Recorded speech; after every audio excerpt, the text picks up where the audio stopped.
All right, ladies and gentlemen, welcome to the channel. You know who it is. It's World of Wrestling. Here today to discuss about AEW Dynamite September 14th, 2022 review.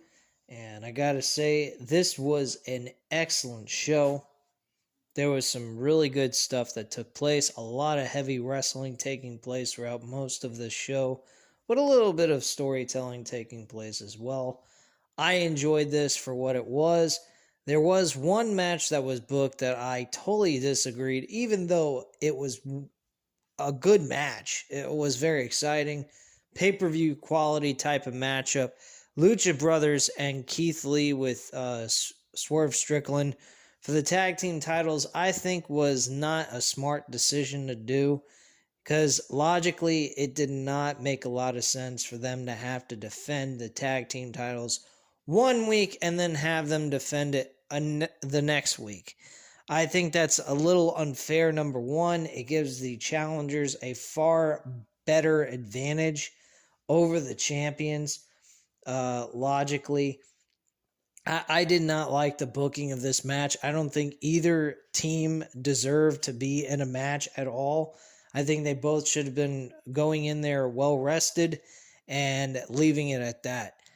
But I won't deny them of this. The Lucha Brothers and Swerve Strickland and Keith Lee provided an excellent matchup to fill up some time on this show. It was a very entertaining matchup for what it was.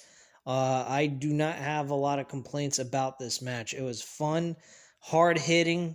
There was some tagging in and out, which I appreciate. A lot better than what they've done in the past recently. And it was enjoyable. I thought the match was enjoyable despite my disliking of the booking decision of having the match take place a week before the tag team champions are supposed to defend the tag team titles at Grand Slam against the Acclaim. Another thing I enjoyed on this show is Jon Moxley and Sammy Guevara. They provided a good open match to this show. I think they did a great job. Jon Moxley wins the match. Pac is defending the All-Atlantic Championship during a segment that was absolutely atrocious.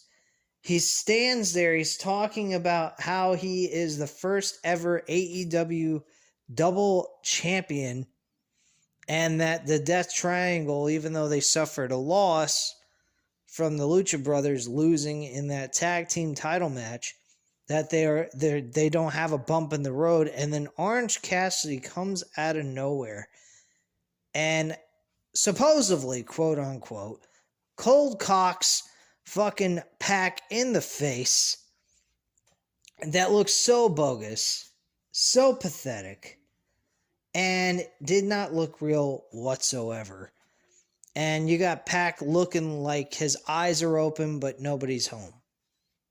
I don't understand that. And that match has been announced for next week's Rampage or this week's Rampage. I'm not sure which one it's going to be. I think it's the one at Grand Slam that they're having that match being booked. That's when I would book the match if they wanted to do something like that anyway. But yeah, I did not like that segment. I thought that was very cheesy. Another thing that was cheesy on the show was Sanjay Dutt. Please get his fucking ass off television along with Satin Singh. Jay Lethal does not need anybody around him. Jay Lethal is a great performer, and I enjoy what he had to offer here tonight. He was very good with Jungle Boy. Jungle Boy gets another big win. The only thing he's missing is that win over Christian Cage, which will be the thing that closes out their storyline, more than likely.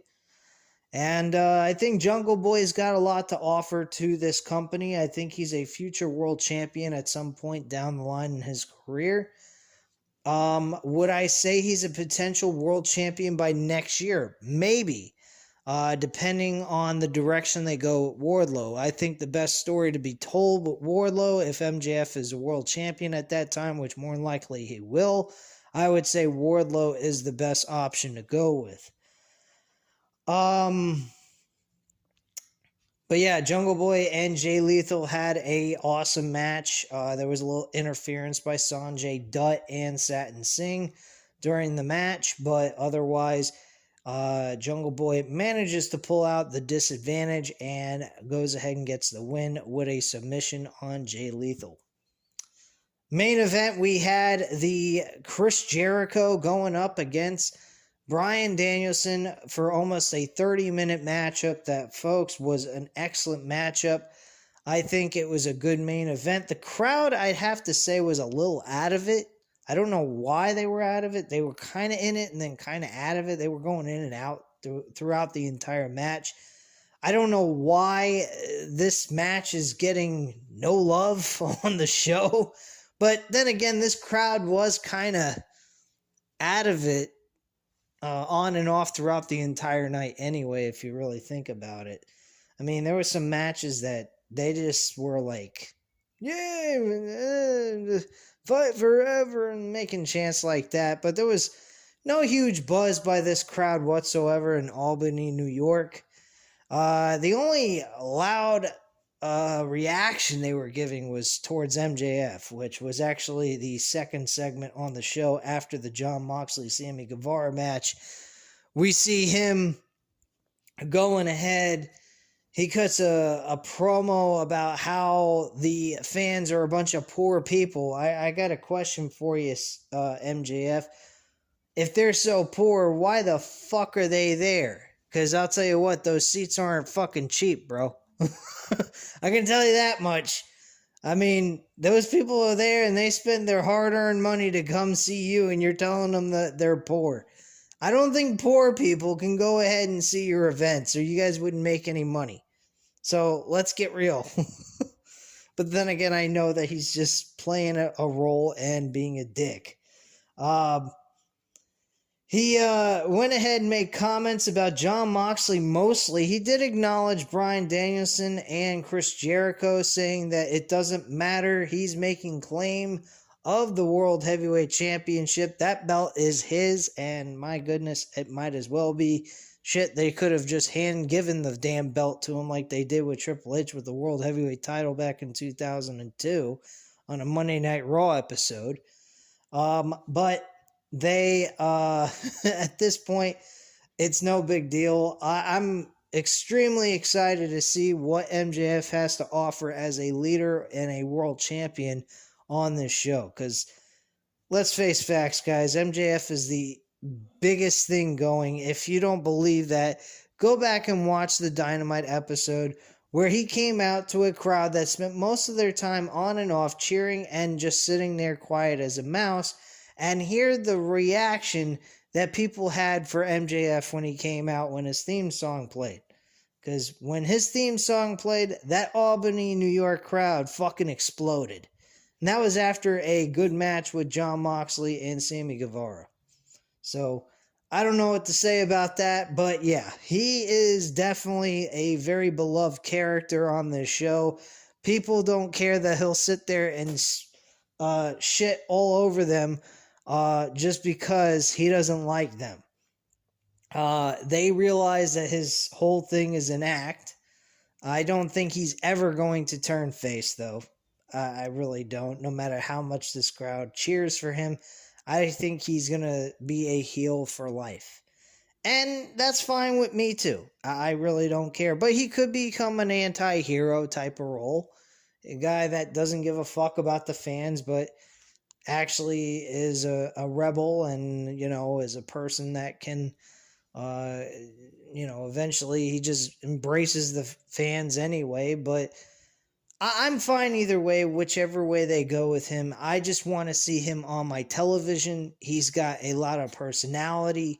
His interaction with the cameraman was terrific. I love how he gets so up and personal with the camera itself, as if he's talking directly at you, or his opponent, I should say. He gets very emotional, full of intensity in this promo. I swear, if I didn't know any better, I thought he was going to have a heart attack. But man, oh man, he shit all over Jon Moxley throughout most of this promo, saying that, I gotta say, you came from Cincinnati, you work really hard, but you were just like all these typical low-life idiots who are poor. And he said, and in order for you to solve your problem, you went to becoming an alcoholic. So you drowned your sorrows in that to cope with your problems of being a loser. He did credit him for the fact that he overcame that disease. And he says, but I'm the demon that is far worse than your disease. I thought that was pretty catchy and pretty fucking scary at the same time. Personally, guys, I have to say MJF wins this world title, which he will. I say we give him the world title for a whole fucking year. That's the way I would do it. It's the safest thing to go with. They could keep him champion, and at that point, when we come closer to January of 2024, we'll know Tony Khan will know one way or another if he can keep him or not.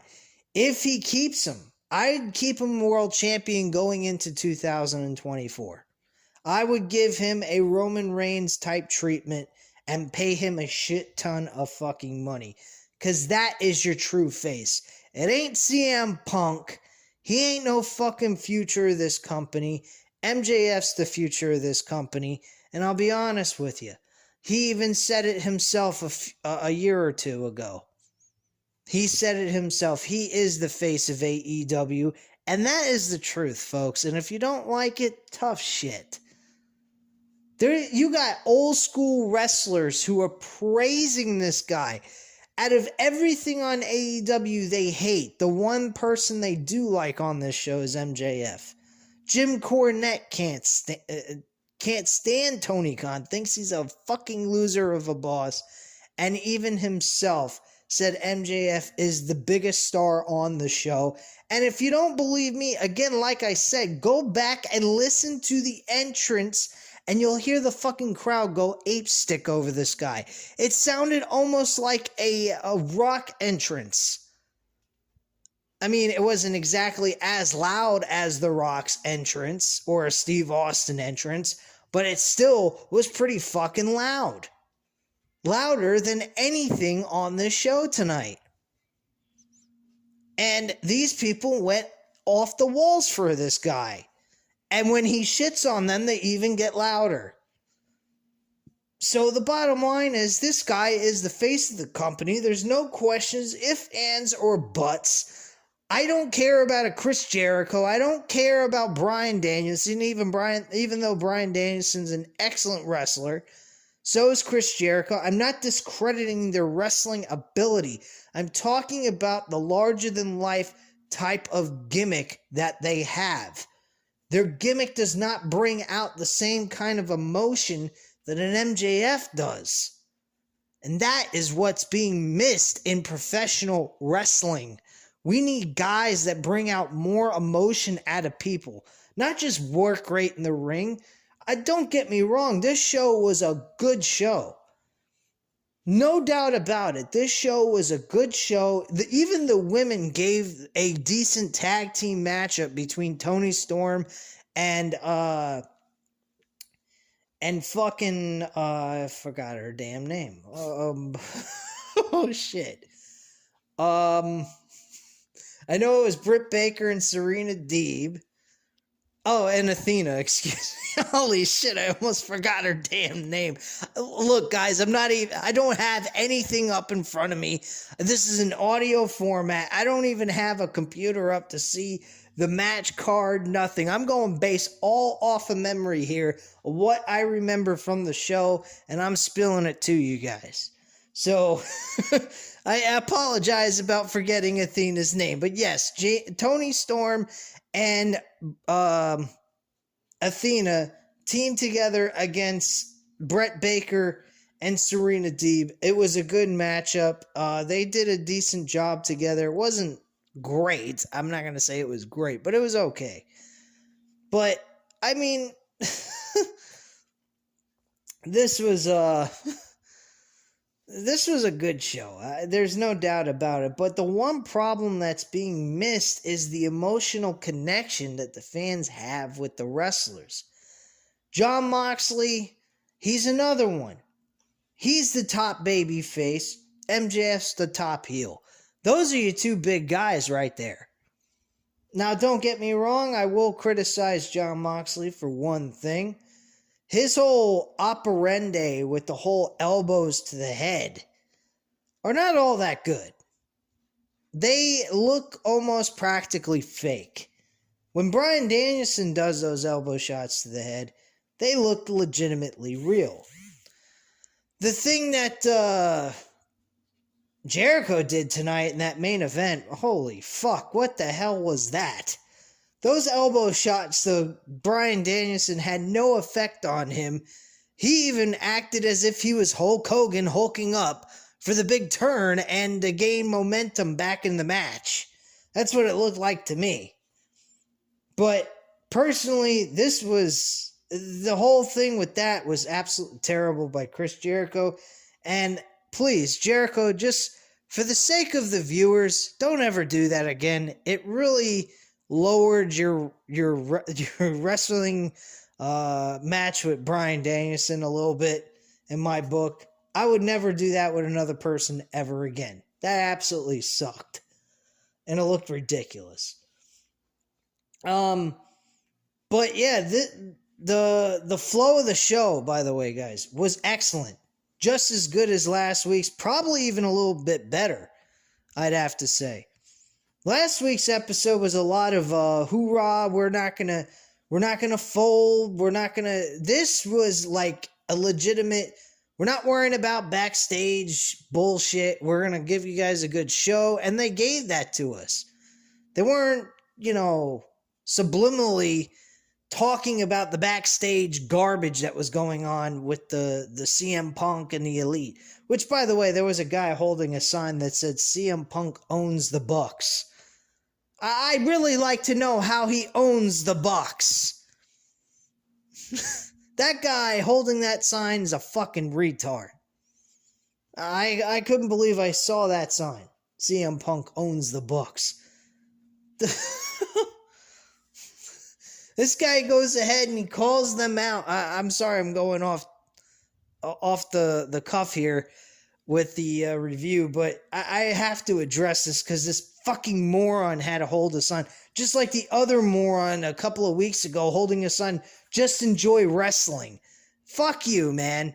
People have a right to criticize and want to see the show get better and be, advance and grow and become bigger than what it is. Because these ratings are shit.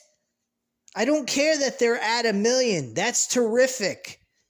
I want to see them reach 1.2s, 1.5, somewhere in that kind of range on a week-to-week basis consistently. Enough with the 1 million only or below. Enough. We need to see more from them. And they have the potential to do that. Maybe they need to focus a little bit more on story-driven stuff on the week-to-week shows and less wrestling. I'm not sure. I don't know. I don't have the answers for this. I know one thing. WWE suffered a fucking huge loss in the ratings this past Monday. And from what I heard, it wasn't a bad show. It was an okay show. So I have no idea about pro wrestling anymore when it comes to the ratings. I mean, some people would debate with me, well, then just enjoy the show for what it is and don't worry about the ratings. I would agree with you on that if it wasn't going to affect their deal with the channels that they are on. That is the concern. If the ratings didn't matter, then they wouldn't have to worry about the TV deals that they have with these people. These people are concerned about the ratings. They pay them so they can help their station grow and get more popular than what they already are, even though TNT and TBS are both really popular stations. They want the stuff that they got on their channel to be big. And if it's not big, they don't want it. And they don't want to have to pay for it. So I totally understand that.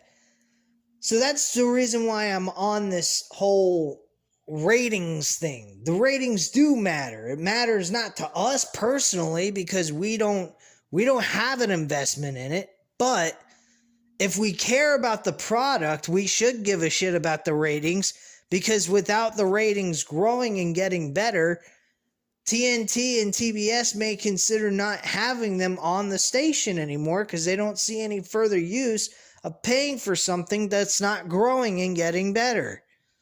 That's my concern. That's the reason why I'm talking about this. But bottom line, I mean, the last 2 episodes have been very entertaining, very fun, and very enjoyable to watch. We also saw Will Hobbs tonight. Will Hobbs had a match with an enhancement talent. He beat in less than a minute. Just did a power slam, and that was all. A double-A spine buster, I should say. And he beat him 1, 2, 3. And he then cut a promo, and he went ahead and he said, look, Ricky Starks, you're a great wrestler and everything else. And, it was an honor working with you, I think he said. Maybe not that, but he says, I worked with you for a very long time. You're a great wrestler. But hey, you got in the ring with me at the pay-per-view and I beat you in less than 5 minutes. So, you're a good wrestler, but you can't beat me. And, Ricky Starks started walking down, the aisleway, and the fans were going nuts, and then they had a spotlight on him as he was walking down, and the crowd was going apestick over him. Ricky Starks is another guy to watch out for. There's a lot of people that are interested in this guy. He's got a lot of charisma. He even started acting a little like The Rock in this segment after he knocked out Will Hobbs out of the ring. He kind of gave an eyebrow.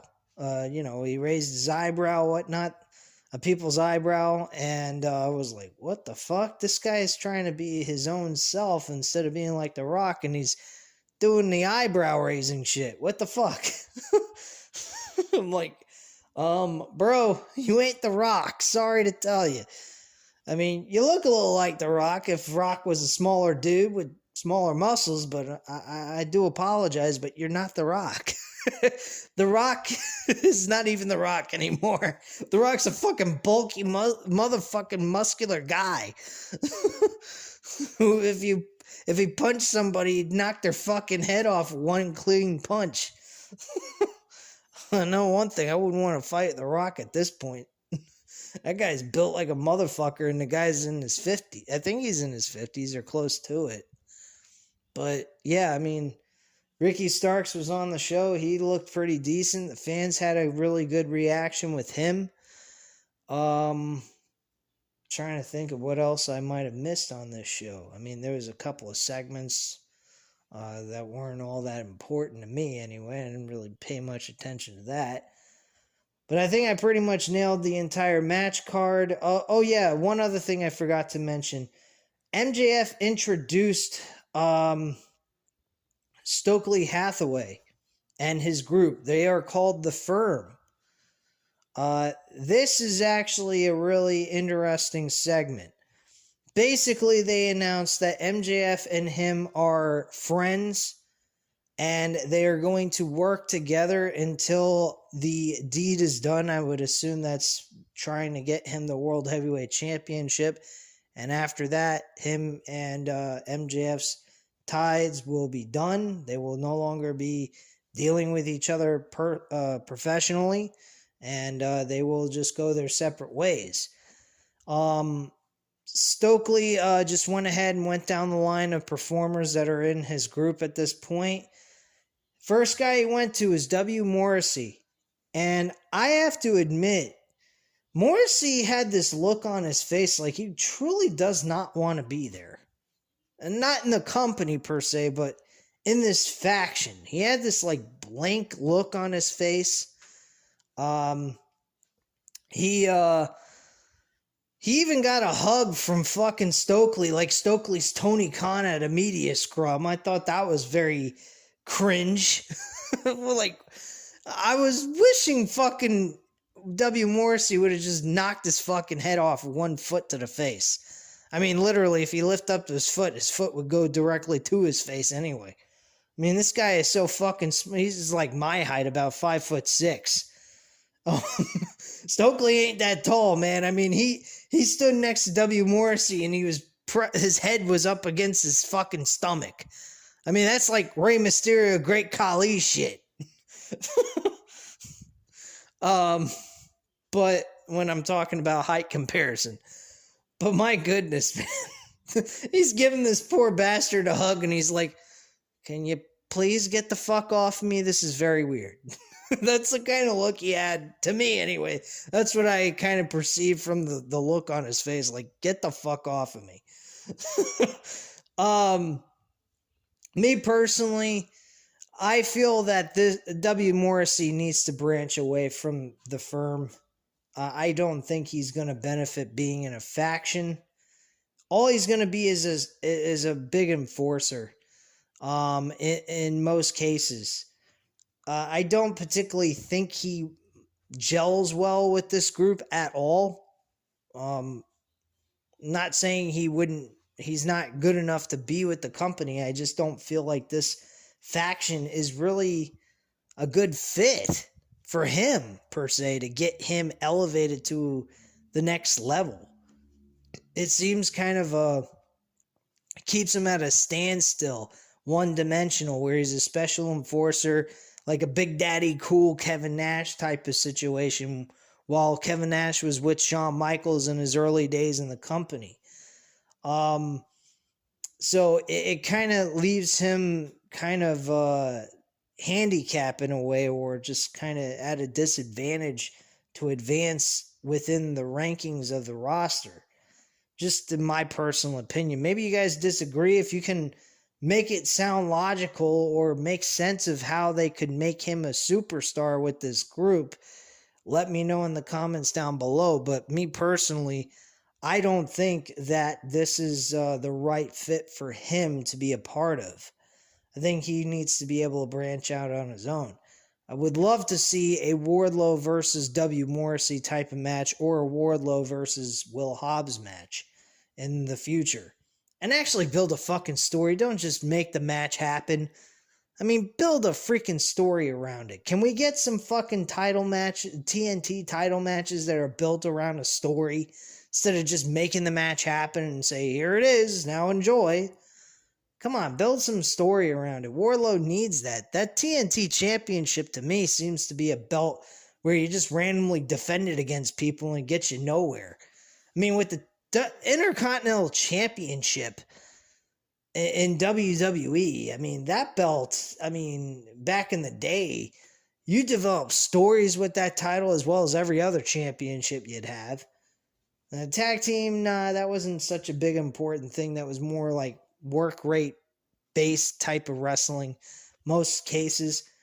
But when it came to the Intercontinental Championship, they actually had stories being built around that belt. Now, if you have it on a regular dumb episode of Dynamite or something with the TNT title, and you want to just book a match with him against some low-grade wrestler just to give yourself a little bit of a boost, as if you're having a squash match under the TNT Championship opportunity, I guess that's okay, but not doing it all the time. And can we please get Wardlow on the show on a week-to-week basis? We did not see Wardlow once tonight. We did not see him at all. There was I believe, a promo for him, but other than that, nothing really special came out of Wardlow tonight like they did last week. I don't understand why. That's pretty fucked up. But let's see here. What else did we have take place on this show? Oh yeah, guys, I forgot one other thing. Before I went on my tangent about W. Morrissey not being an actual good fit, or Wardlow with the TNT Championship, he also went down the list of other guys that are involved with his group, talking about Stokely. Stokely also went ahead and spoke to the Ass Boys. They want to become tag team champions. Ethan Page wants to be the All-Atlantic champion. I don't understand why that's a concern to him. The belt's not that big of a deal. And Lee Moriarty wants to be the Ring of Honor Pure Wrestling Champion. What? Why are we hyping up a Ring of Honor title in AEW? You got a fucking wrestling promotion that doesn't even have their own legitimate freaking weekly televised show. I'm telling you, folks, they need to get rid of Rampage and turn Rampage into Ring of Honor and have it on TNT. I think it would help out the brand a lot. People would be very interested in watching it, and it certainly would bring up the fucking ratings a whole of a lot more than saying, oh, it's Rampage, with just being a lighthearted version of Dark. Can we please get Ring of Honor on Friday nights on TNT and actually have some stories being built for an hour on the damn show instead of watching matches being booked that lead to nowhere and build no intrigue towards the next show on Dynamite? Or if you're going to have Rampage, go back to what you were doing before and actually have some fucking story being told on those shows so that we have an interest in going ahead and going to watch Dynamite next week. But it's not treated as such. It's not a continuation of where they left off on Dynamite. It's more of like, let's just throw some fucking matches on the show for people who want to tune in to watch. Now, granted, Rampage does have a really good matchup booked for Darby Allin and Matt Hardy. I do think that's going to be a very entertaining matchup. Something they could have booked on not Rampage, Dynamite. But hey, I mean, it gives Rampage somewhat of a boost of a match card that people can actually be interested in. Where this leads to, I have no idea, but it might be interesting to tune in and watch that one specific matchup just to see where it goes. So that's pretty much it, guys. I mean, there was nothing else much more to discuss on this show. Other than that, I mean, this was a really heavy wrestling-based show. I think it was entertaining for what it was. I think the flow of the show was very good. And I really don't have too much complaints about it except for the booking of the tag team title match. But it did fill in the time, and it was a good matchup nonetheless. And it gave the Lucha Brothers an opportunity to really shine and do their wrestling, their wrestling stuff on this show, along with Keith Lee, and Swerve Strickland. But that's about it, guys. That's all I have to say at this time. If you liked the video, hit the subscribe. Oh, shit. What am I talking about? If you liked the video, hit the like button first, then hit the subscribe button if you're not subscribed to the channel, of course. And then leave a comment down below, and I'll definitely get back to you on that. And I thank you guys very much for watching this video. I hope you enjoyed it. If so, again, hit the like button, hit the subscribe button, and leave a comment down below, and I will always reach back out to you guys and respond to your comments. Thank you very much for watching, and have a great night, guys. Bye.